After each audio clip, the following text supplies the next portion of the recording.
Nepaisant raginimų rūšiuoti, šiukšlių perdirbama dar palyginti labai mažai.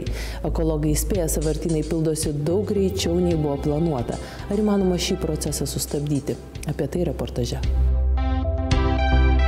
Pagal atliekų statistiką nesame didžiausi šiukšlintojai žemėje. Vienas Lietuvos gyventojas per metus išmeta daugiau nei 400 kg šiukšlių. Daugiau nei pusė biologiškai skaidžios atliekos. Jos pūva yra dujų skatinančių klimato šiltėjimo šaltinis. Apie 20% įvairios pakuotės. Likusi dalis kitos atliekos. Deja, iš visos šiukšlių krūvos, pagal paskutinių metų statistiką, į antrinį perdirbimą nukeliauja vos 10% dalis. Idealiu atveju tai iš vis siekiamybė, kad visai nepatektų, ar ne? Sąvartynų nėra ir sugebam išleisti tokius produktus, kurie yra visi perdirbami tapus jiems atliekoms. Čia yra idealiu atveju. 13 metais mes turime sumažinti į sąvartynus patenkančių biologiškai skaidžių atliekų 50%. Turim savo išsikėlę tikslą. Irgi vėlgi tų 13 pačių metų jau dabar visą komunalinių atliekų kiekį turiu galvoj, 50%, tas pats skaičius tik taikomas visam kiekiui. Komunalinių atliekų turi būti perdirbta arba panaudota kitais būdais. Ar kada buvote šiukšlyne? Ar domėjotės, kas vyksta su jūsų išmestomis šiukšlėmis? Keliaujame į jau 5 metus veikiantį Utenos regioninį nepavojingų atliekų sąvartyną. Galbūt kiekvienam reikia pamatyti iš arti tokius vaizdus, pajusti kvapus, kad suprastume. Išmestos į šiukšliadėžę šiukšlės neišnyksta. Kiekvienas, kuris vartoja, privalo sumažinti į aplinką patenkančių šiukšlių kiekį. Beje, štai ta apsnigta kalva, tai užkonservuotas senasis vietinis sąvartynas. Utenos regione jų buvo per 100. Iš viso Lietuvoje 800 šiukšlių kapinynų. Pagal ES reikalavimus jie visi uždaryti ir neutralizuoti, o atliekos iš miestų ir kaimų keliauja į regioninius sąvartynus, tokius kaip šis. Mes kalbam apie ekologiją. Dabar tų sąvartynų nėra, jie uždaryti, gražiai sutvarkyta, žolytė auga, nėra to. Esmė, negali teršti visur, jeigu gali teršti vienoje vietoje. A kada vienoje vietoje tu gali liniją pastatyti, tu gali atrūšiuoti, tu gali bioskaidžią sutvarkyti, tu viską gali sutvarkyti. Visa tai nelieka regione. Kasmet į vadinamąjį Mockėnų šiukšlyną patenka daugiau kaip 40 000 tonų atliekų iš viso Utenos regiono. Šiukšlinimo statistika tokia pat kaip visoje Lietuvoje, sako uteniškiai. Jei ne 4 mėnesius čia veikianti viena iš nedaugelio Lietuvoje antrinių žaliavų rūšiavimo linijų, naujasis sąvartynas taip pat pildytųsi žymiai sparčiau. Dabar iš bendro srauto išrenkama 11% perdirbti tinkamos žaliavos, plastiko, popieriaus, stiklo, magnetu ištraukiamos krūvos skardinių. Per 3 mėnesius kokie 1500 tūrio kubais. Tūrio susimažėja. Nes daug kas yra. Nes kodėl tas tūris sumažėja? Labai paprastas dalykas. Yra elementarus pavyzdys. Imkim PET butelius, visi mes jau žinom. Elementariai. Jų tona atrodo tona, daug. Bet jų, jie supakuoti 25 kubai. Bet jeigu tu pėtus išėmi, tai pas tave sąvartynė jų nėra, pas tave tūris. Ir kada pradėjo liniją dirbti, tai aiškiai matosi sąvartyno augimas. Prisistojo. Jo, iš karto akivaizdžiai matosi. Va, kas liečia jau dabar parūšiavimo, kai švaru ir tvarkinga, matai, pažiūrėkit, kas ateina ir kas lieka. Skirtumas yra, akivaizdus skirtumas yra. Taip, didžiulis skirtumas. Jei kiekvienas sąvartynas turėtų tokias antrinio rūšiavimo linijas, sąvartynai pildytųsi mažiau. Uteniškiai džiaugiasi, kad žmonės bent jau stambiagabaričių atliekų nebemeta kur pakliuvo, o veža į specialias 6 regioniai įrengtas aikšteles. Pernai čia atvežta 1500 tonų atliekų statybinių, elektronikos ir kitų. Pusę metų žmonės nežinojo, ką daryti su jom. O dabar rudenį, ar padangos, ar šiferis, kai einam mes iš viso regiono, kur čia susivežam, mes nespėjom vežti. Jūs suprantat, žmonės pripranta. Tai lygiai tas pats, jeigu tų rūšiavimo vietų bus daugiau, tai žmogus tikrai, save gerbintis žmogus, jeigu aš turiu konteinerį, matau, kad aš galiu padėti pėtą čia ir nes tai tikrai mes, kur veža senus baldus ir turėko, mes juos išardom, medinės dalis, medinės dalys metalą atrūšiuojam, medžiagas ir tuos mes irgi sumalam ir tai gaunasi techninis kompostas. Skaidėkim, perdirbam, sumažinam tūrį, supūdom, sumažinam ir perdengimų panaudojam. Iš visų šiukšlių 40% yra biologiškai skaidžios atliekos. Ir net iš jų, kaip ir iš senuosiuose sąvartynuose besikaupiančių dujų, galima gauti naudos. Apie tai vėliau. Vienos didžiausių Lietuvoje atliekų tvarkymo bendrovių vadovas tvirtina, nuo šiukšlių išsigelbėsime ne tik rūšiuodami. Problemas išspręsime, kai pagaliau bus sureguliuoti 4 metus kažkur Seime užstrigę atliekų tvarkymą reguliuojantys įstatymai. Šiai dienai, aš sakyčiau, pagrindiniai yra keli dalykai, kuriuos iš tiesų mes turėtumėme labai stipriai akcentuoti. Tai yra asmeninė atsakomybė, visų atsakomybė. Tai yra mano atsakomybė, jūsų atsakomybė, atliekų tvarkytojų, sąvartynų, valdžios vyrų. Tai yra asmeninė atsakomybė. Antras dalykas, turi būti labai griežta kontrolė. Tai yra pasverta kontrolė, kuri užtikrintų tą atsakomybę. Ir suprantama, turi būti labai teisingai sutvarkyti teisės aktai. Šiai dienai teisės aktai nėra sutvarkyti taip, kad atliekų tvarkytojas ar, sakysime, gera iniciatyva, jinai nukeliautų, sakysime, ir būtų gyveninta. Šiukšlių sumažėtų, jei įgyvendintume 4 pagrindinius principus. Sąmoningai vengtume atliekų, kuo daugiau perdirbtume antrinių žaliavų, iš atliekų gamintume energiją ir būtume atsakingi už savo šiukšles. Tai yra pirmiausia, sudaromos sąlygos, kad jos iš principo neatsirastų. Kad pakuotės nebūtų pakuojamos 2 kartus. Kad sūrį, kurį mes perkame, nepirktume 5 maišeliuose, o pirktumėme, galbūt supakuotą popieriuje arba plastikinį maišelį, kuris suyra. Tai yra vengimas. Antras dalykas – panaudoti atliekas antriniam perdirbimui. Tai yra valstybės deklaruojama politika. Vis pilnesni antrinių žaliavų konteineriai įrodymas, kad rūšiuojame atsakingiau. O štai aplinkos ministerijos duomenys. Šiuo metu surenkama ir perdirbama daugiau nei pusė pakuočių atliekų. Tai reiškia, kad nors teoriškai vykdome ES iškeltas užduotis, realybėje šioje srityje dar daug netvarkos. Mes matom, kad pakuočių atliekos nerūšiuojamos, netvarkomos tos, kurios yra komunalinių atliekų sraute. Yra siūlomi pakeitimai, kurie turi išjudinti atliekų rūšiavimo grandį iš komunalinio atliekų srauto. Vienareikšmiškai. Išrūšiuotos atliekos, tos, kurios išrūšiuotos ir tinkamos perdirbti, neturi būti mokesčio objektas gyventojui. O šiuo metu yra taip? O šiuo metu yra visaip. To neturi būti.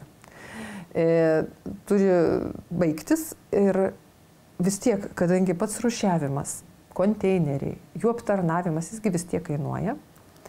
Tai aiškiai dabar tuose pasiūlymuose, kurie išguldyti įstatymus, yra pasakyta, kad turi tas išlaidas padengti gamintojas importuotojas.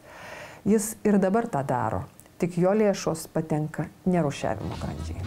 Šis Utenos regioninio sąvartyno komposto gaminimo agregatas vertingą žaliavą paverčia visas tam tinkamas nugenėtas šakas, lapus, žolę. Pernai rudenį gyventojai nemokamai galėjo atiduoti visą tai į specialią sąvartyno komposto aikštelę. Iš viso atvežta 400 tonų kompostuojamų atliekų. O šiemet numatyta ES lėšomis pastatyti biologiškai skaidžių atliekų rūšiavimo konteinerius Lietuvos gyventojams, tiek nuosavų, tiek daugiabučių namų kiemuose. Kad būtų skatinamas atskiras kompostavimas individualus, kad nevežioti atliekų.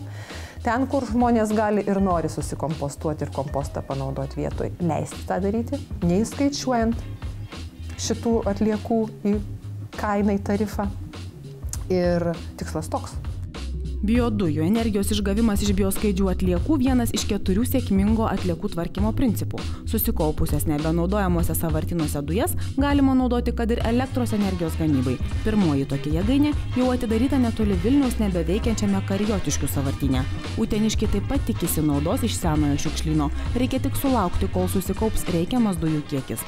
Dujų dar nėra tiek, kadangi jis naujai sustumtas. Čia kaip paaiškinti, kad paprašiau, kad žmonės suprastų, imkim kaip rauginam kopūstus. Suprantat, tai yra lygiai tas pats procesas. Bet kadangi, kai mes jį sustūmėm, tai tas rūgimo procesas jau sakykime, įpusėjęs ir mes jį sustūmėm iš naujo, tai jis nėra toks našus. Ir dujų kiekis nėra toks didelis, kad galima būtų statyti rengimus. Bet dabar, kai jis jau susistovi, procesas, kaip sakyti, jis įėjo, tai dabar skaitykim, tas dujų žvakė, kuri dega, pas mus jinai, skaitykim, dega į metus, skaitykim, 100-120 dienų pilnai galingumų, bet jis dabar tas auga ir dabar jau galima bus statyti arba elektrinę, statyti dizelį arba panaudoti kitaip. Va dabartiniu momentu jis siekia tą, kad mes jau planuojame iki pavasario kažkokį įrengimą statyti. Du variantai yra. Vienas yra elektros gamybai, vidaus degimo variklį statyti, ir antras variantas, čia kur investavo įmonė, kuri konkursą laimėjusi, ir jie čia yra 1,5 kilometro nuo čia, tai jie dabar variantas arba gamina elektrą, arba savo procesui naudos dujas kaip degimų procesas. Už atliekų tvarkymą ir išvežimą privalo mokėti visi, kurie naudojasi šią paslaugą. Pasak atliekų tvarkytojų, kol kas dėl netinkamo teisinio reguliavimo mokesčių už atliekų tvarkymo surinkimas kelia daugiausia rūpesčių, nes šiukšlintojai jaučiasi nebaudžiami. Šiai dienai turime tokią situaciją, kad sudarydami, sakysime, teikdami paslaugą savivaldybėje, mes negalime priversti gyventojų sudaryti su mumis sutartis. Reiškia, pažeidžiamas yra solidarumo principas. Sąžiningas žmogus moka, reiškia, už tą nesąžiningą žmogų, kuris, reiškia, nemoka.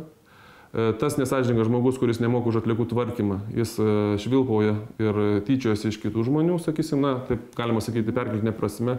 Jis meta kur papuolė, meta kur nori. Tokiu atveju, reiškia, na, mes esame bejėgiai, sakykime, išspręsti tą problemą. Čia toks retorinis klausimas, bet jis labai yra aktualus šiai dienai. Kiek buvo nubausta atliekų turėtojų arba gyventojų, kurie atsisakė arba nesudarė sutarties? Kiek? Nėra. Mano žiniomis, tokių nuobaudų nėra. Paklauskime, kiek, pavyzdžiui, Vilniaus regioninis apsaugos departamentas, reiškia, agentūra, surašo per metus nuobaudų už tai, kad yra išmestos atliekos miške, užterštas upelis, reiškia, pakrūmėse mėtosi ten statybinės atliekos. Kiek va tokių yra nuobaudų padaryta? Ir jautriausias klausimas – kaina, kurią mokame už šiukšlių išvežimą. Pagal įstatymus kiekviena savivaldybė rinkliavas už atliekų tvarkymą nustato savarankiškai, aplinkos ministerija te gali teikti rekomendacijas. Bet kaip teisingiau rinkti mokesčius? Ar mokėti turi kiekvienas gyventojas, ar išvežimo kainą skaičiuoti pagal gyvenamąjį plotą? O gal geriausia taikyti užsienio šalių praktiką? Šveicarija. Reiškiasi, Europos perlas, reiškiasi, švariausias klimatas, gražiausias, reiškiasi, oras, karvutės besiganančius Alpių, reiškiasi, papėdėje. Pas jūs nėra savartinų? Pas jų savartinų iš principo nėra. O kas pas jūs? Tai yra, reiškiasi, vėlgi deginimas, tai yra rūšiavimas, tai yra, reiškiasi, antrinis panaudojimas ir likusios, reiškiasi, atliekos po rūšiavimo, po deginimo yra naudojamos kelių statybai, statyboje. Šlakų ten, reiškiasi, tam tikrų, reiškiasi, per panaudojimas, reiškiasi. Yra įvairių sistemų, yra kitose valstybėse, tu turi dėti atliekas į maišus, kuriuos tu perki parduotuviai. Ir tai yra mokestis, tu pirkdamas maišą, sumoki jau mokestį, kiek tu tų maišų pripildai, tai ir yra tavo mokestis. Iš tikrųjų galvojama ir apie tai, savivaldybės norėtų tokių eksperimentų, pas mus vis tik tai dar nėra maišų sistemos, bet pirmin.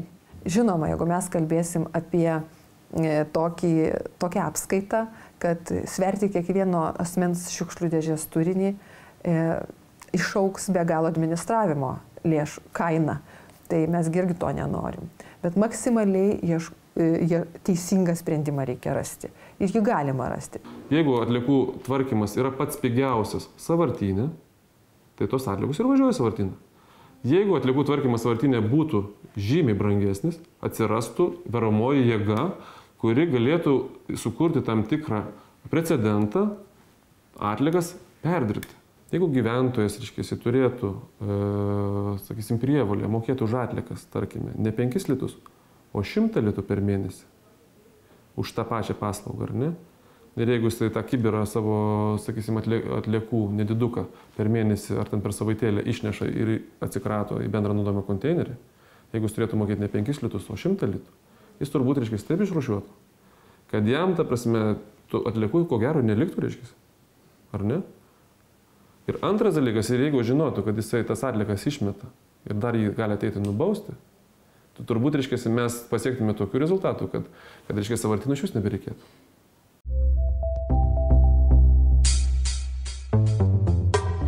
Tiek šiandien, mes lauksime jūsų dėmesio kitą trečiadienį vakare. Dar trumpai apie tai, ką matysite po savaitės. Iki. Labai įdomus buvo tyrimėlis padarytas.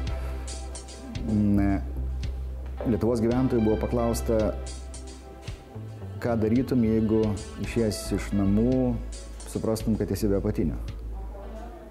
Ir kitas klausimas buvo, ką darytum, jeigu išėjęs iš namų, suprastum, kad esi be telefono, kad pamiršai telefoną. Nu, pamiršai apatinius arba pamiršai telefoną. Tai vienas trečdalis grįžtų užsimesti apatinius ir apie 70% sugrįžtų pasiimti telefoną.